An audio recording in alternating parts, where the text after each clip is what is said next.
Good morning. You know what? Next Sunday, when I say good morning, there will actually be people out there who will answer me back and they'll say, good morning, as is our custom. At least, I think we used to do that, didn't we?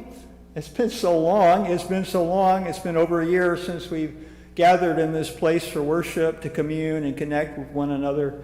And this lack of fellowship has been hard. It's been hard.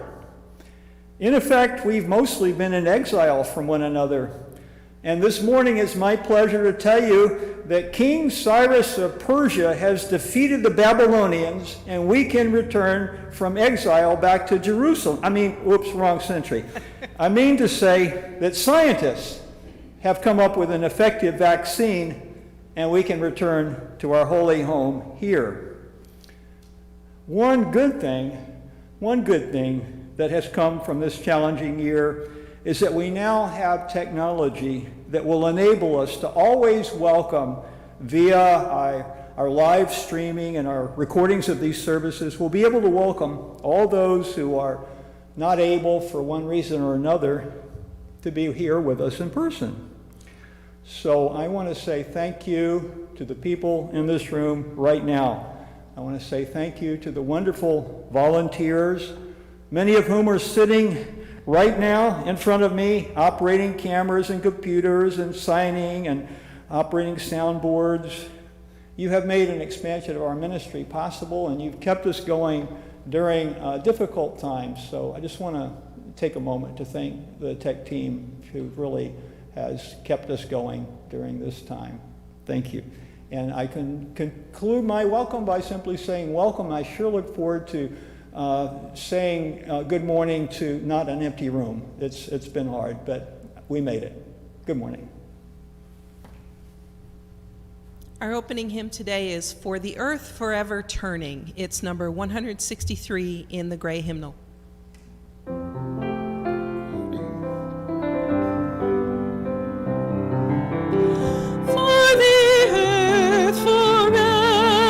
Turning for the skies, for every sea, for our lives, for all we cherish, sing we our joyful song of peace.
Thank you, Kit.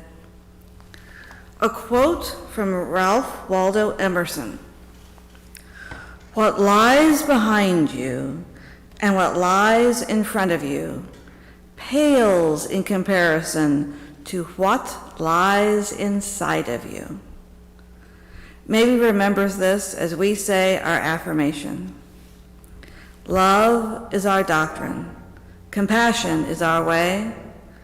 Here we seek to create a joyful home for free religious exploration, build a community of caring fellowship, nurture the hope, and serve the needs of our world. Each week we light 3 chalices. The first is for those of us here in the Unitarian Universalist Congregation of Salem. The second chalice we light for our friends in our partner church in Szymon-Falva, Transylvania. And the third we light for our children and youth in religious education and in the world at large. These words by Deborah Falk from the Living Tradition. A chalice lit in our midst is a symbol of our liberal faith. A faith built on the foundations of freedom, reason, and welcome. A faith sustained by acts of kindness and justice. A faith that envisions a world flourishing with equality for all people. A faith that demands the living out of goodness. A faith that requires thoughtfulness. A faith of wholeness. This tiny flame is a symbol of the spark of all this within each of us. Please join me in singing the flame into life. Rise up, O flame, by thy light glowing, show to us beauty, vision, and joy. Hello and welcome to the Time for All Ages portion of the service. The story I'm going to tell you today is a traditional Jakarta tale called The Hungry Tigress and the Bodhisattva. Once upon a time, the Buddha took birth in a noble family.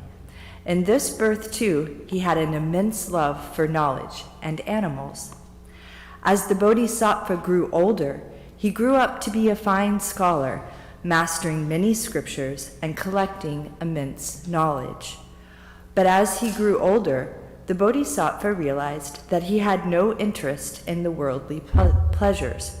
He soon denounced his pleasurable life and went on ahead to seek spiritual upliftment. After leaving his life, he became a hermit. He then had many disciples and students, all of whom were taught and cared for well, and they all took after their teacher. One day, the Bodhisattva and one of his disciples decided to take a walk in a forest nearby. This had become a regular practice. They often went for walks. While they were walking, the Bodhisattva noticed something extremely terrifying. He saw a tigress, which looked weak and hungry. The tigress was about to devour her own cubs. Now, that moved the Bodhisattva's heart. He did not want the poor animal to suffer the guilt of eating her own cubs, so he came up with an idea. He sent the disciple back to do something. The Bodhisattva had decided that he would offer himself as food to the starving tigress. He simply could not let her eat her cubs. And he knew that if his disciple had seen this, he would definitely try to stop the Bodhisattva from offering himself. After the disciple was gone, the Bodhisattva approached the tigress. With the utmost compassion in his heart and no malice, he let the tigress devour him. The tigress ate him and fed the cubs as well. After a while, the disciple returned, and when he saw the Bodhisattva's clothes lying there, he realized what had happened. He knew the Bodhisattva well, so he knew that the hermit had offered himself to save the tigress. He went back and told his fellow disciples of the Bodhisattva's sacrifice out of love and compassion. Thanks be, and may all beings be happy. Please do join us for children's religious education next week here at the church. We will be offering Ari during both the 9:15 and 11:30 services. Thank you.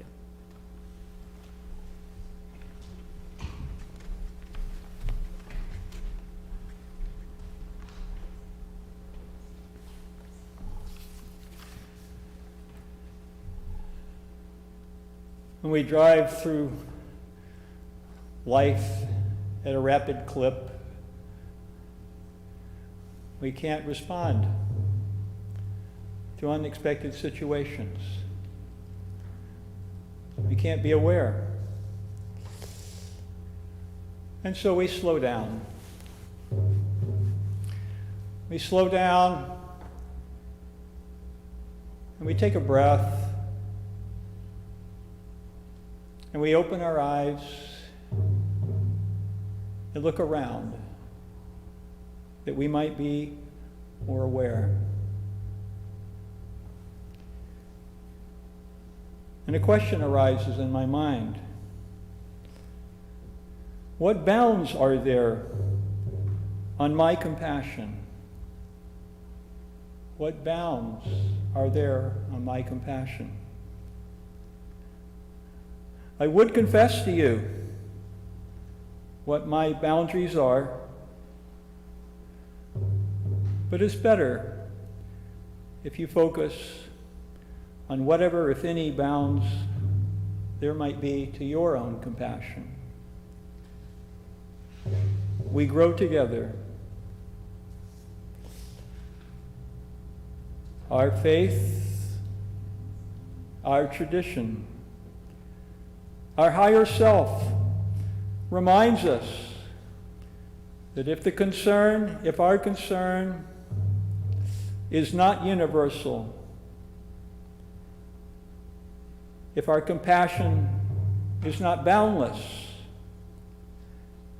then we are called to walk yet further down the path of compassion, leaving behind those attitudes, those feelings that cloud the mind's view of the light of compassion. And so we pause from time to time in our lives that we might gaze around us, that we might gaze within and without, so that we might discover the work of compassion. May there be no boundaries, no limits to our compassion as we regard the life around us. Let us continue to walk day by day this compassionate path. In the path of gratitude, walking home from the garden, I see a woman cleaning out the garage of a home nearby. It's where Frank used to live before he died on his 93rd year. Are you Frank's daughter, I ask? Yes, I'm his oldest. This small, wiry, retired fireman had 12 children in all. Well, your dad was one great guy, I say. He would come up to chat with me quite a bit over the years, or I'd come down to talk with him sometimes. He knew so much about the plants, the trees, the animals, the outdoors. He always shared what he knew. Always a friendly, warm-hearted man. I can see him in my mind's eye, riding around the neighborhood on his bike, cleaning gutters on the ladder, the age of 90. What a guy. Frank's daughter tears up as I talk. She thanks me for confirming what she already knew, that her dad was a wonderful man. She tells me that he wanted to live to be 100, and on the next to the last day of his life, he believed that he had reached the age of 102 and was so happy. And then on the final day of his life, he believed he was 202, and he finally felt good about letting go. Let us remember to be grateful to one another today, feeling our gratitude, showing our gratitude to one another for the countless gifts we bestow upon one another.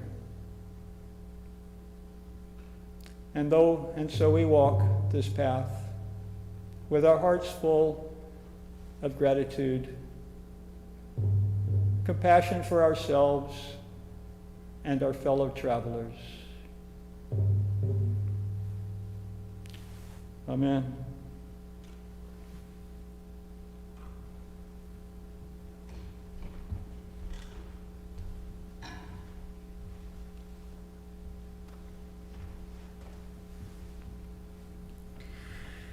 Even though next week we are going to hopefully be joining some of us in person, we still will be virtual as well. So please continue to share your joys and concerns on the website so that we may stay connected as a community. Thank you. Our pastoral hymn today is As Tranquil Streams. It's number 145 in the Gray Hymnal.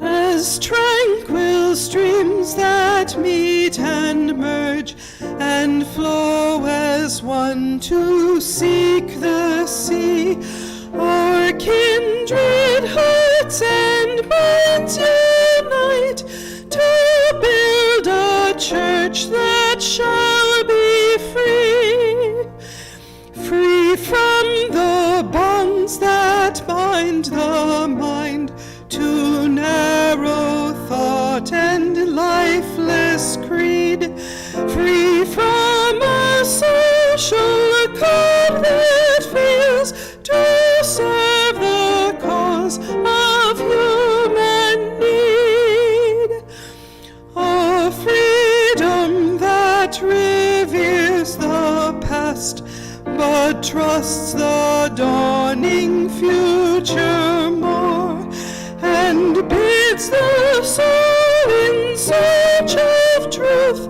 adventure boldly and explore. Prophetic church, the future waits your liberating ministry. Go forward in the power of love, proclaim the truth that makes us free.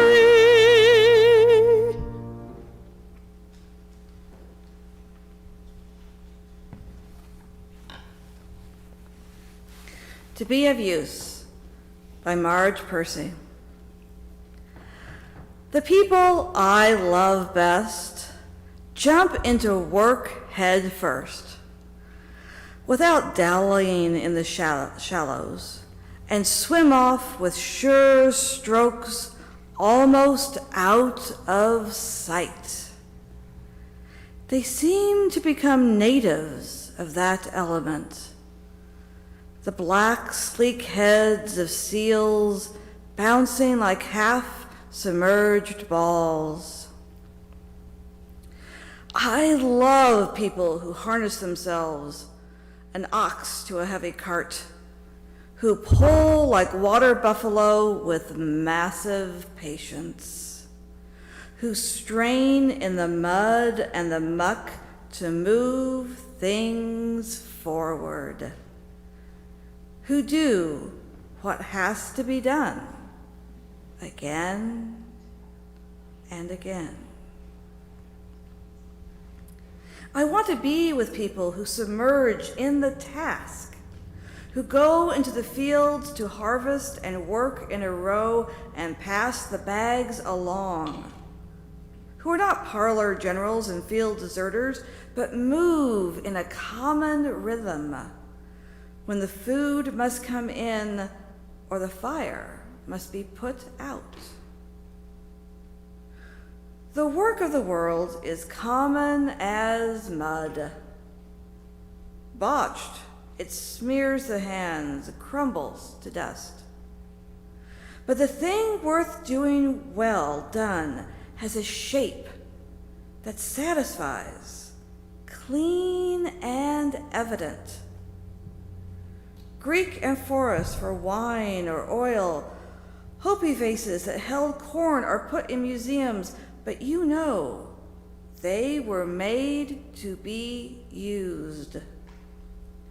The pitcher cries for water to carry, and a person for work that is real.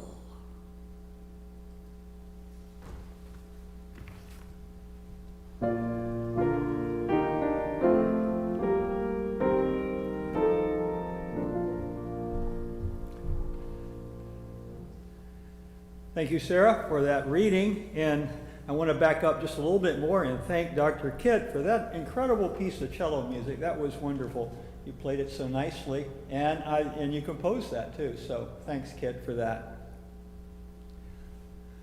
3 decades ago, during my first ministry at a wonderful Emerson Unitarian Church in Canoga Park, California, I ministered there for 6 years. But 30 years ago, I learned that I was going to receive an award from the San Fernando Valley Interfaith Council for my work in organizing their interfaith shelter program. Today, it's hard for me to believe that I was once energetic and competent enough to accomplish such a thing, but I did. Lots of hard work to bring this program to the valley and to get it off the ground. I had seen it in Orange County, and I brought it up into the San Fernando Valley. And it's very similar to the Family Promise program we have here in Salem. Thanks to a strong and active interfaith council in the San Fernando Valley down in Southern California, this was possible. I didn't do this by myself, but I spearheaded it. And we served the needs of many folks in the community who were homeless. So I was supposed to receive this award at the council's annual spring dinner and primary fundraiser. It was an impressive affair. Being close to Hollywood, they always managed to snag some celebrities to host the event, which always sold more tickets. That's why they got the celebrities to host the event, so that several hundred folks would typically fill the banquet hall at this elegantly catered event, and it was a pretty big deal. The only other award I'd ever won in my life was for coming in 3rd place in the broad jump in the 10-year-old category when I lived in Ozark, Alabama. And that's not as impressive as it sounds, because I was actually 20. I cheated and joined that. No, I didn't. I was just 10 years old. But that was the only thing I'd ever won. So this was one dinner my undernourished ego very much looked forward to attending. And then I looked at my calendar. There was a conflict. I had already made another commitment for that evening. And I'll be honest, I was momentarily disappointed not to be able to get that public recognition. But I made the right choice. I know I made the right choice to go with my wife Gordana to the birthing classes that we've been taking at the local hospital, along with about 30 or so other first-time parents-to-be. This was the last and the most important class where important information was going to be shared, so I really did need to go. So I sent my regrets to the Interfaith Council, and somebody else received the award on my behalf. Now that evening at the class, the birthing class, one of the instructors had us follow her down a corridor to a different room where they had some props. I think they had some big rubber babies so we could practice our diaper changing skills. And as we were walking down that corridor, I was walking along with all these other parents-to-be.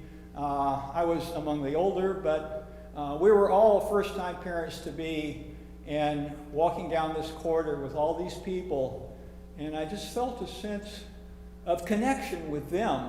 We're all in the same boat. We're all doing the same thing.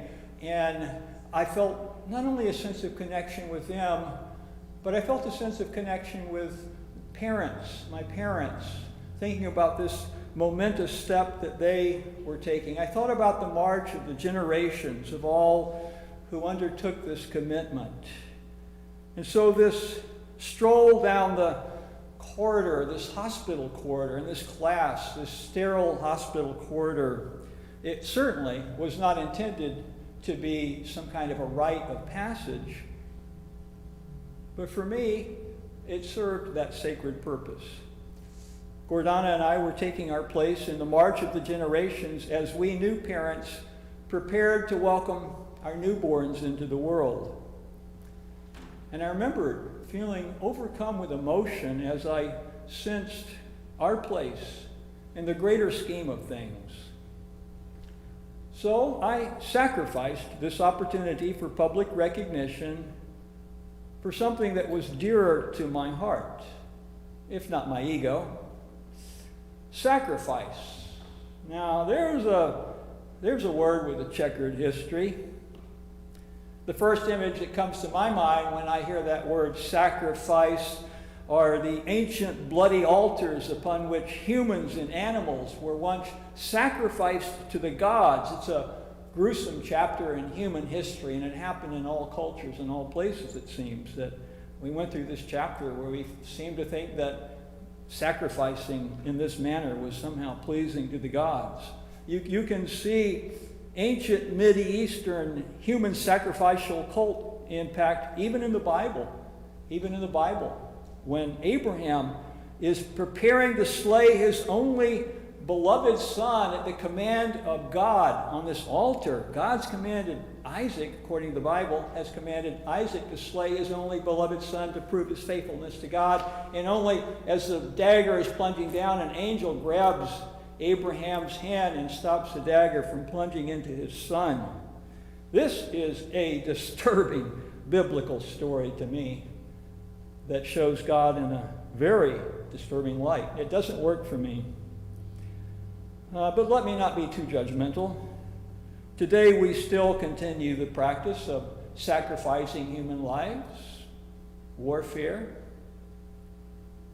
Today, sacrifice generally implies you're going to lose out on something. You have to give up something you didn't want to give up.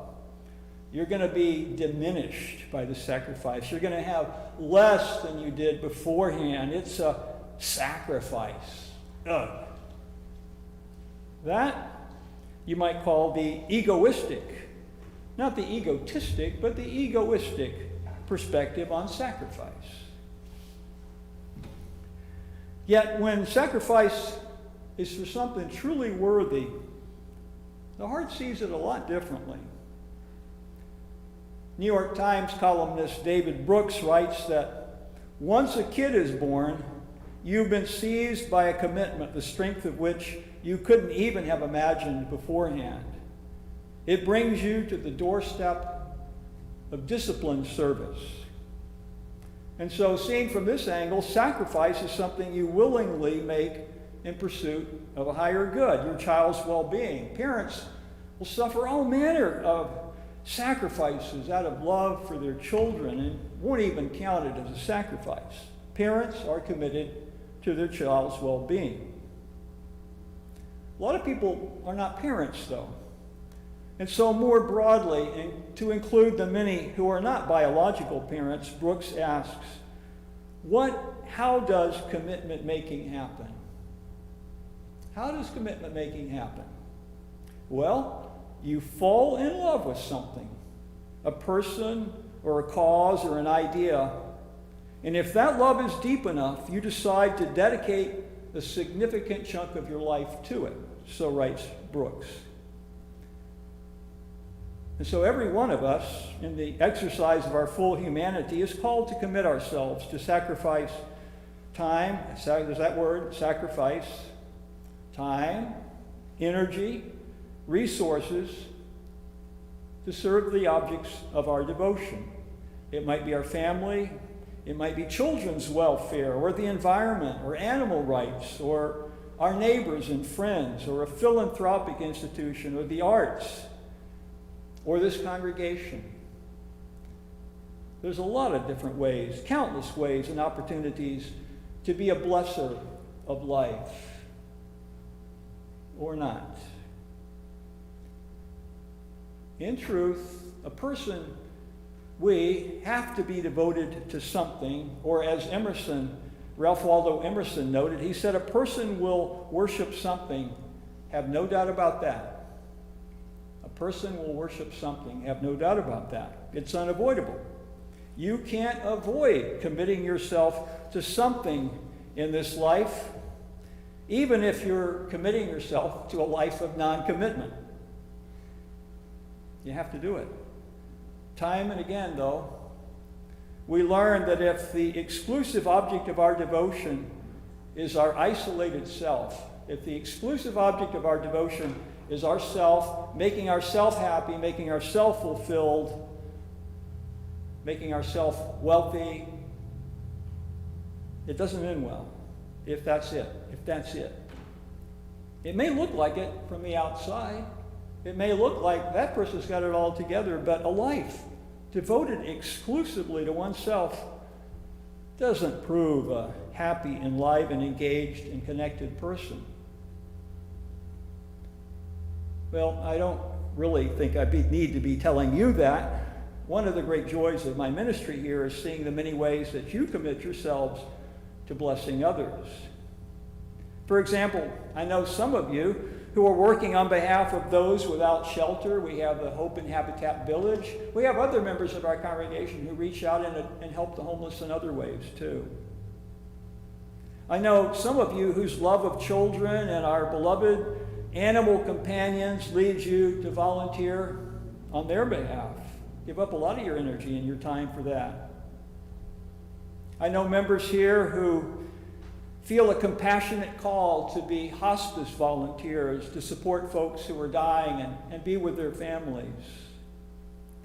I know those of you in the congregation who are moved to work on behalf of environmental and economic justice, or on immigrants' rights or racial justice work, or getting out the vote. And I know many of you who volunteer here who serve this congregation. I know of several of you who make it your personal business to befriend and support those who are in dire need out on the streets.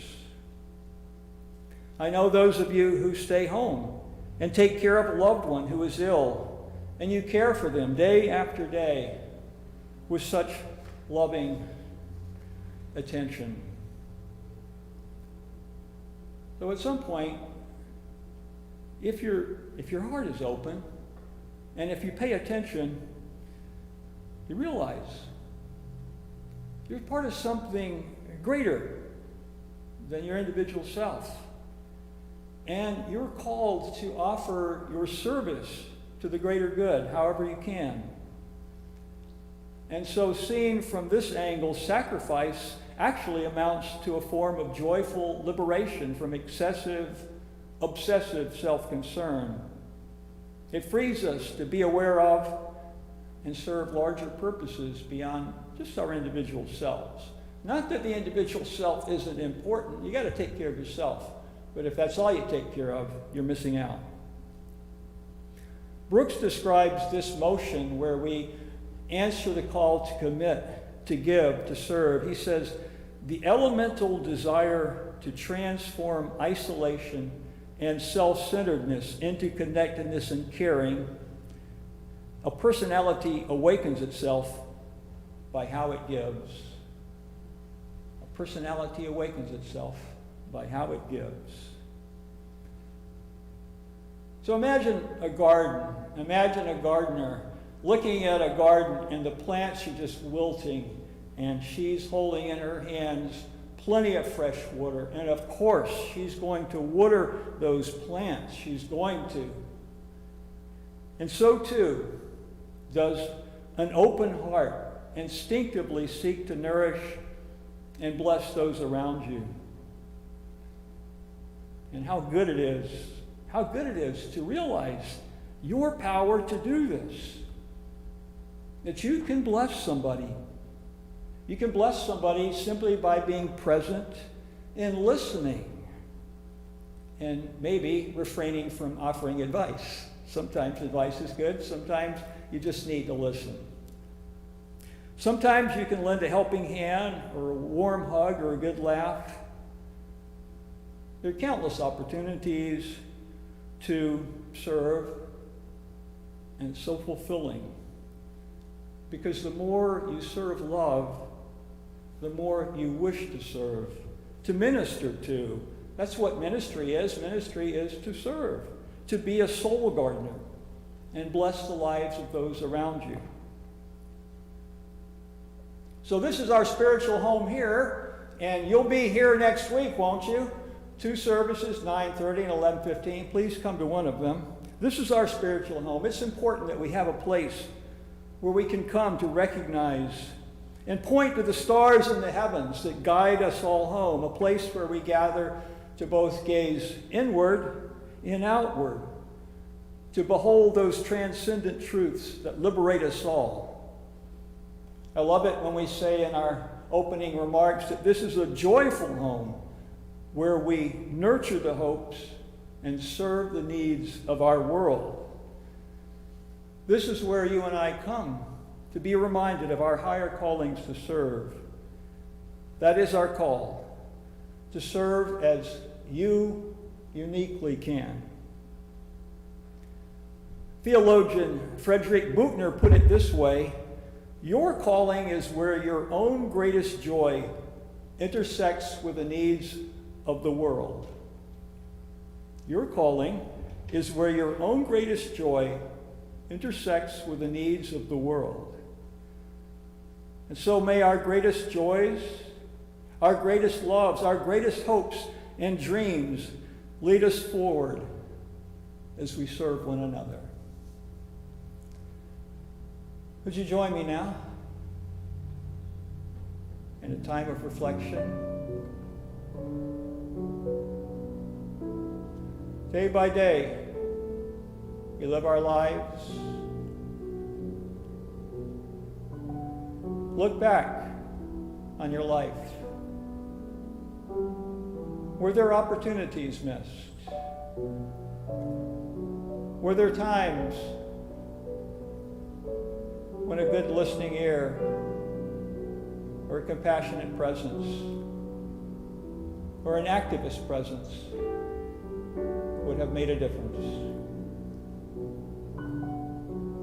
And you look at today and you're aware that there are opportunities everywhere to be kind, to be compassionate, to find a way to serve, to know that you're part of some great force of love sweeping through this world.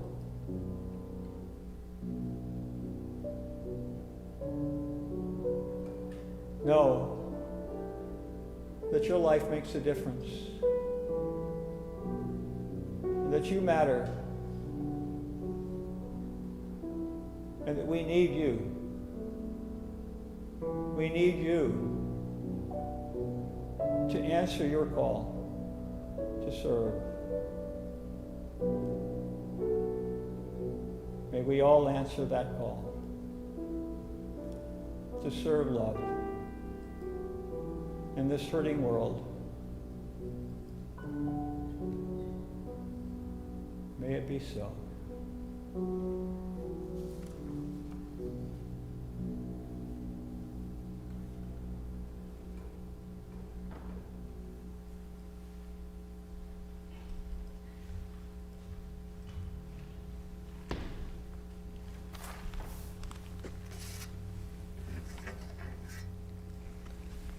Do all that you can, by all the means that you can, in all the ways you can, in all of the places you can, at all the times you can, to all of the people you can, as long as ever you can.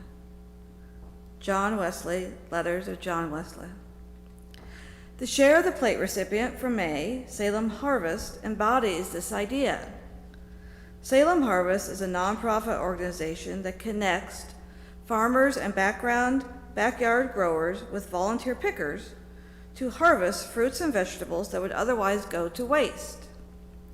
Since 2010, more than 3 million pounds of fresh, locally grown fruits and vegetables have been donated by a cheerful army of 2,600 volunteers, making Salem Harvest the largest community harvesting organization in Oregon.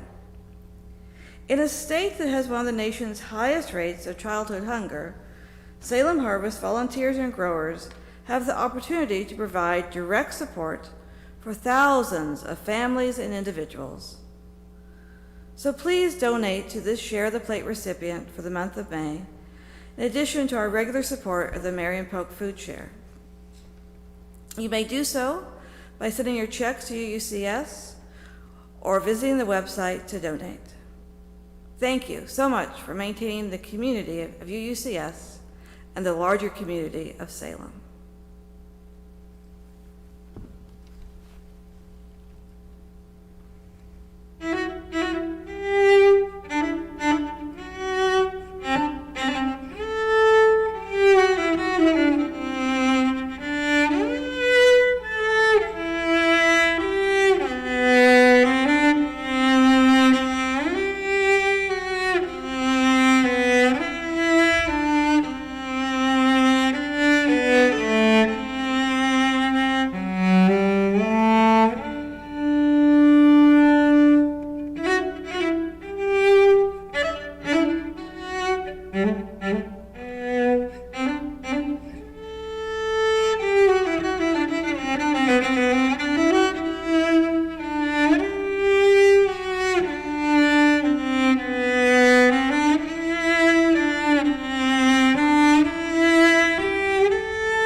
Thank you, Kit, for another wonderful pieces that you've composed.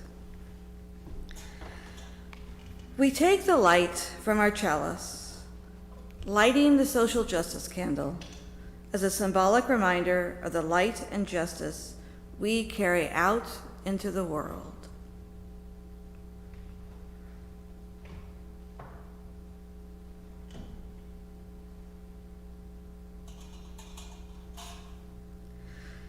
As we extinguish the chalice, let us remember these words from Ralph Waldo Emerson. To be yourself in a world that is constantly trying to make you something else is the greatest accomplishment. May you be becoming who you were meant to be.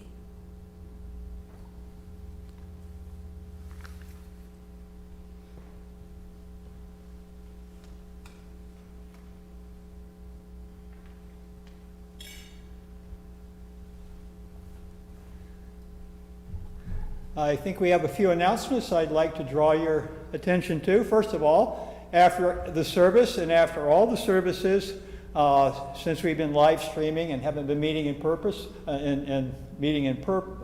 person, we've been having the Zoom fellowship gatherings after the service today. So you can see how to register for that on our calendar, on our website. So please do join us for that after the service. Gives you a chance to chat and meet new people. Starting is May 23rd next Sunday. Is it really that soon? May 23rd. That's great. That's great. What a long ordeal it's been. But we're coming back together slowly. And next Sunday, we're going to be having our two services. As you notice on the slide there, we are requiring that you register to attend so that we can make sure that we'll have room for everybody. We have to have two services and have people sitting further apart. So it's a little more challenging, but we're going to make it work. So please read the instructions up there to make sure that you are following those guidelines. And I think it's going to be beautiful to see some people here next Sunday. The art team is looking, there are so many creative people in our congregation. I was reminded this morning that I once told everybody that we're all artists, so I think we are in one form or another. But the art team would really love to get some wonderful images to project on our slides as we show every Sunday, showing the creativity and the beauty of our congregation. So if you are able to contribute something, please do that. Flower Communion is coming up on June the 6th.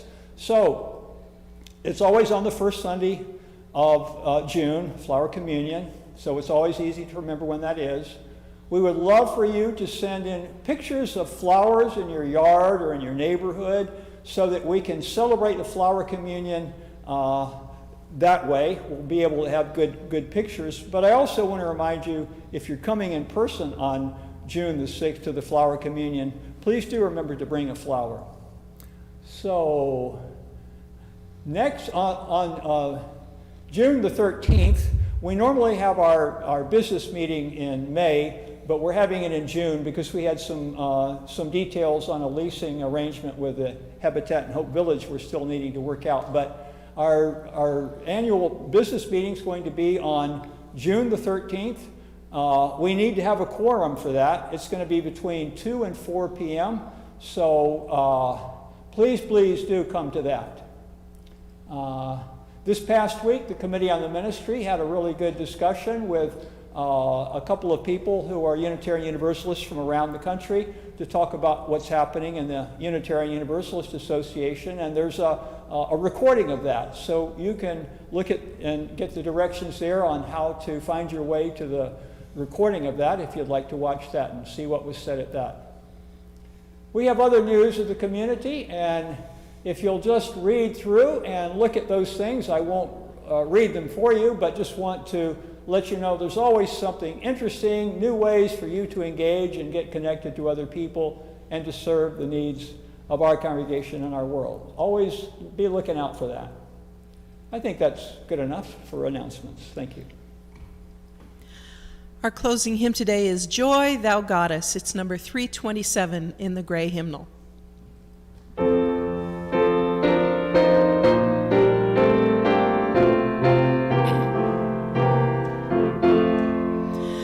Joy, thou goddess fair, immortal, offspring of Elysium, mad with rapture to the portal of thy holy fane we come.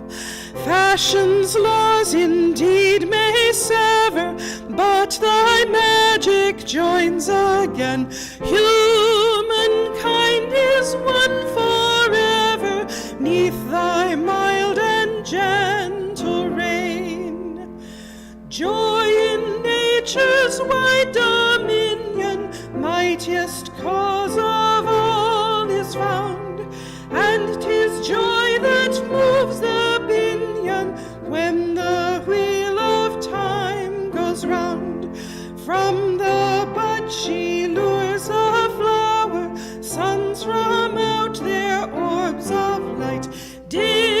distant spheres obey her power, far beyond all mortal sight.